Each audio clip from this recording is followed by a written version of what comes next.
hesitation on any of the two generals allows the enemy to conquer. When you see that window of opportunity, you grab it. There's one that says here, we must move at the golden moment. I'm looking for that. I don't have it underlined. Here it says,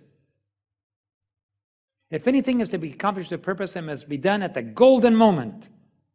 The slightest inclination in the weight in the balance should be seen and should determine the matter at once. Long delays tire the angels. Are you understanding some of the rules of the war? God will not tell you what his next step is until you get there. He will say, I need you to go to Macedonia. Come to Macedonia and help us. Okay, so you get your things and you pack your bags like he did Paul, and he went to Macedonia. When Paul got to Macedonia, then God revealed the next step. We just talked to this young lady in California and Los Angeles last week. You know what she said? The Lord impressed me to go to Nepal.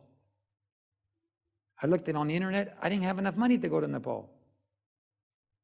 So I decided, Lord, if you intend for me to go to Nepal, I guess you're going to take care of my ticket. She packed her bags.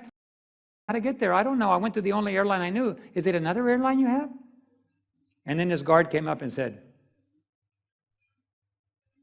only the people going to China stay in this line. Everybody else needs to leave. And she turned to the lady in front of her and said, where are you going? Well, we're going to Nepal, but we're going to China first and then connecting. Oh, this is the line I'm supposed to be in.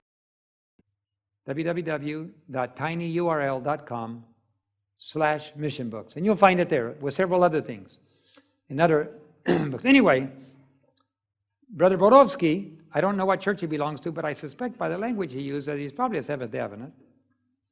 He said a missionary came from North America and started spreading the gospel for a few weeks.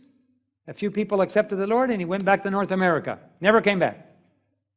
But they started, in their little Ukrainian community, they started sharing the gospel. But then communism came in. It was after the Second World War. Stalin was elected to be president, became a dictator in Russia, Soviet Union. He was preparing. It took 13 years for him to cement his power before he started killing millions and millions of people and arresting and taking to Siberia Christians, stealing all their children.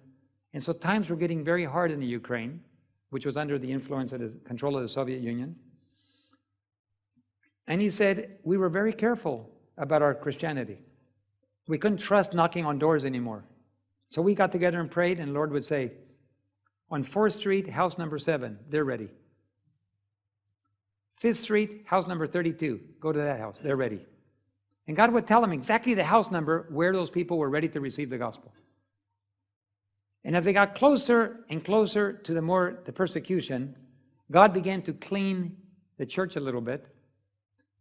And while they were praying, Brother Smith, or whatever his name, I just came up with the name, would say, the Lord has revealed to me that Brother John over there, he stole some money that he never gave back.